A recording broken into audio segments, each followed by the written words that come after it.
I never thought the first real threat to my newborn son wouldn't come from the outside world. It would come from across the street wrapped in a pastel tracksuit and a fake smile. And I definitely never imagined that the most terrifying image I'd ever see would be my security camera lighting up at 10:30 p.m. showing Carol Wilkins standing over my baby's crib, wearing black gloves in the dark with her hand resting on the rail like she owned the place. That was the night I realized peace was just an illusion, and I wasn't the one who broke it. But to explain how I got there, I've got to take you back to the beginning, when everything still looked perfect, still smelled like fresh paint and baby powder, and I still believed people were decent until proven otherwise. My name is Marcus Henderson, and 3 years ago my wife Sarah and I moved into what we thought was going to be the dream home.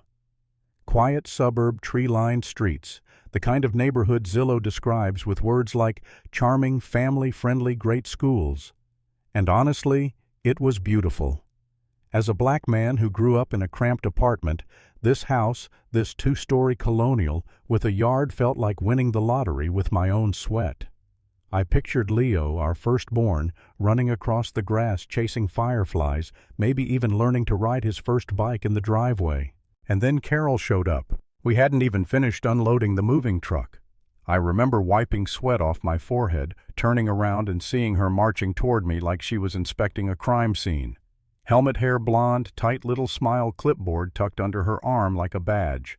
No welcome to the neighborhood, no cookies, no congratulations. Her first words to me were, "Just so you know, trash cans can't be visible from the street. HOA rule." I thought she was joking. I actually laughed, until I realized she wasn't laughing with me. Sarah tried to stay positive about it. "She's probably just old-fashioned," she whispered later. Old-fashioned. Yeah, I knew that word.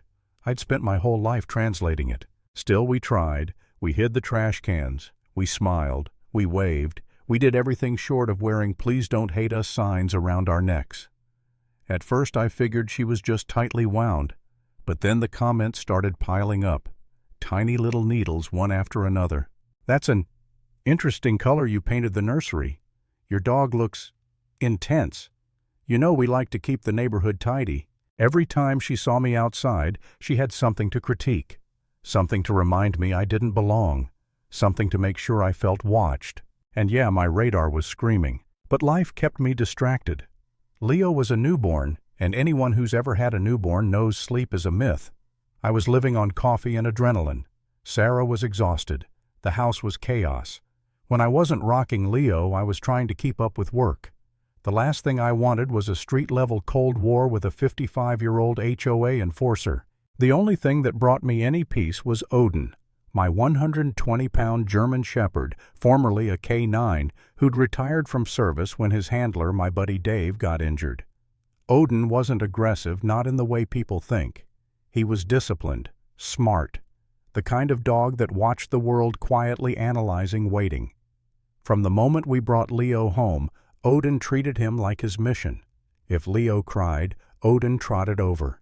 If someone approached the door, Odin planted himself between us and the frame. Carol hated him on sight. One day she saw us walking and recoiled like Odin was a wild bear. "Dogs of that nature need to be controlled," she snapped. "He's on a leash, Carol. He looks dangerous. He's trained, and he's calm." She didn't answer, just sniffed and scurried away like she smelled something foul. Soon after that, the anonymous HOA complaints began, first about dog barking, then about intimidating behavior from a large animal. Then a typed note tucked under my windshield wiper. "This is a family neighborhood. Please keep your animal under control." That one stung because the animal she had a problem with wasn't Odin, it was me. I tried to brush it off truly. I wanted to be the reasonable one. Sarah and I had talked about raising Leo in a calm, loving environment. The last thing I wanted was conflict, so I tried to bury it, tried to focus on being a good dad, a good husband, a good neighbor, even to people who weren't neighbors to me. But the universe doesn't let you ignore a problem that refuses to ignore you. The breaking point came on a Tuesday evening. I was working late when my phone buzzed with Sarah's number. Her voice was shaking. "Marcus, you need to come home. The police are here." Those words lit my nervous system on fire. I don't even remember the drive home. Speed limits were suggestions. Every worst-case scenario screamed in my head. Did something happen to Leo? Did someone break in? Was Sarah hurt? When I burst through the door, I saw 2 officers standing in our living room while Sarah clutched Leo like a lifeline. Odin stood rigid at her feet, silent, assessing ready. Sir, one officer said we received an anonymous tip regarding potential domestic disturbance and child endangerment. I just stared. Child endangerment. Anonymous. Right after weeks of HOA complaints. I didn't need a PhD in neighborhood politics to connect those dots. The officers weren't rude, but the humiliation was. They checked the house, checked the crib, checked everything except the truth that this was a weaponized lie. As they finally apologized and left, I looked through the window. Carol's blinds snapped shut. That was the moment something inside me cracked. That night, after Sarah cried herself to sleep, I sat in the living room shaking from a cocktail of fear, anger, and something worse. Doubt. Was I imagining things? Was I overreacting? Was I putting my family at risk by staying quiet? For the first time, I wondered if Carol was right about me, that my presence here, my family, my dog. Maybe we were the problem. Maybe I was inviting this trouble. Maybe I should have been quieter, nicer, smaller. But then I walked upstairs and saw Leo sleeping in the oak cradle I'd spent months building. Saw Odin lying on the rug like a guardian angel forged in fur and muscle. Saw the life I'd fought tooth and nail to build. And something in me hardened. I wasn't the threat. I wasn't the problem. And I sure as hell wasn't leaving. So I installed cameras, good ones. Everywhere. Every door, every corner, every place someone might try something. And one camera sat on a bookshelf in Leo's nursery pointed right at his cradle. It felt extreme. But so was everything we'd been through. Weeks passed. Weirdly quiet weeks. No comments from Carol. No notes. No HOA complaints. Just silence. Too much silence. Whenever I stepped outside, she'd look away, lips curled in that smug little smirk of someone who thinks they've already won. And I'll admit it, her silence messed with me. I started second-guessing myself again. Maybe I was paranoid. Maybe the cops showing up had scared her straight. Maybe she was leaving us alone. Then the package arrived. A flat box on the porch, no return address. Sarah opened it while holding Leo. Inside was a handmade cross-stitch reading "Good fences make good neighbors." If it had been any more passive-aggressive, it would have slapped me itself. The knot in my stomach tightened. Odin sniffed the box and growled. We threw it out, but her message lingered. Still, nothing could have prepared me for that night. It was late October, raining hard enough to rattle the windows. Leo had finally fallen asleep after hours of teething misery. Sarah went to bed early. I stayed downstairs on the couch, too tired to move, half watching TV with Odin snoring beside me. Then my phone buzzed. Not a text, not a notification, a camera alert. Motion detected. Nursery. I sat straight up. For a moment I convinced myself it was a glitch, a moth, a shadow, anything but danger. But when I opened the live feed, my entire body went cold. There she was, Carol, in my house, in my son's room, dressed head to toe in black sweater, black pants, black gloves, standing over the crib, looking down at Leo. At first I couldn't move, couldn't think. All I could hear was my heartbeat pounding in my skull. Odin felt the shift before I said a word. He rose slowly, muscles tensing, ears, sharp eyes locked on me like he was waiting for orders. I didn't turn on a single light. I clipped Odin's leash to his collar and together we moved. Quiet, focused, ready. Walking up those stairs was the longest, slowest march of my life. Every step felt like wading through ice. My mind was racing. How did she get in? Why was she there? What was she planning? But none of the answers mattered. All that mattered was Leo. When we reached the nursery, the door was cracked open. The soft hum of the white noise machine floated out. I could hear the faint rustle of fabric inside. I pushed the door open. What I saw will never leave me. She spun around, eyes wide and wild. For a split second she looked confused, like I was the intruder. Then she saw Odin behind me, and the blood drained from her face. I heard the baby crying, she stammered.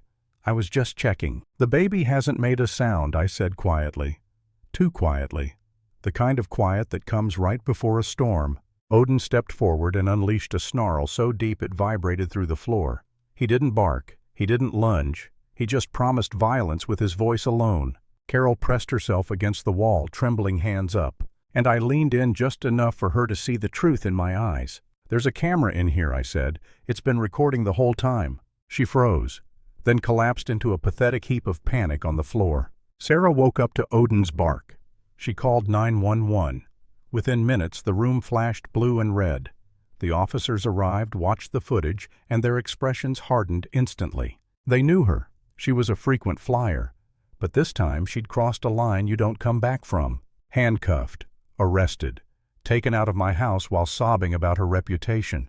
And I watched it all with a hollow kind of calm, because the fear had burned away, and all that was left was anger. In the days that followed, the truth spilled out fast. She'd lied to the HOA about us, lied to the police, weaponized the system with full intent, and when that didn't scare us away, she escalated into full-blown criminal insanity. She was charged breaking and entering, trespassing, harassment, stalking. She pled guilty. She got probation, a fine, a psychological evaluation, and a restraining order keeping her 500 feet away. A for sale sign went up on her lawn. Then she was gone. You'd think that would be the end, right? Evil defeated. Credits roll. But no, not in an HOA neighborhood. A month later, I opened the mailbox and found a letter from the HOA informing us we were being sued. Not for damage, not for harassment, for keeping a vicious and aggressive animal. They meant Odin, the same dog who'd prevented something unspeakable from happening to my child. I laughed so hard I nearly threw the letter into traffic. Then I called a lawyer. What followed was a beautifully savage response outlining exactly what had happened, detailing every piece of evidence, every report, every consequence, and politely informing them that if they pushed this any further, we'd sue them personally for discrimination and harassment. They folded instantly, sent an apology letter and a gift basket. Inside, gourmet dog biscuits. Odin sniffed them once and walked away like, "These people have no shame." And that brings me to the final twist. Months later, after everything had calmed down, I was talking to a new neighbor who'd moved into Carol's old house. He told me, completely unaware that I was the guy in the story that their realtor had sold them on the neighborhood by telling them about the hero dog of Maple Street, the brave German Shepherd who protected a baby from a dangerous woman. He grinned and pointed at Odin in my yard. "That's him, right? The hero dog." I didn't correct him. I just looked at Odin, then back at the neighbor and said, "Yeah, that's him." Because even after everything, every fear, every fight, every insult, every sleepless night, the truth is simple. A monster crossed my threshold.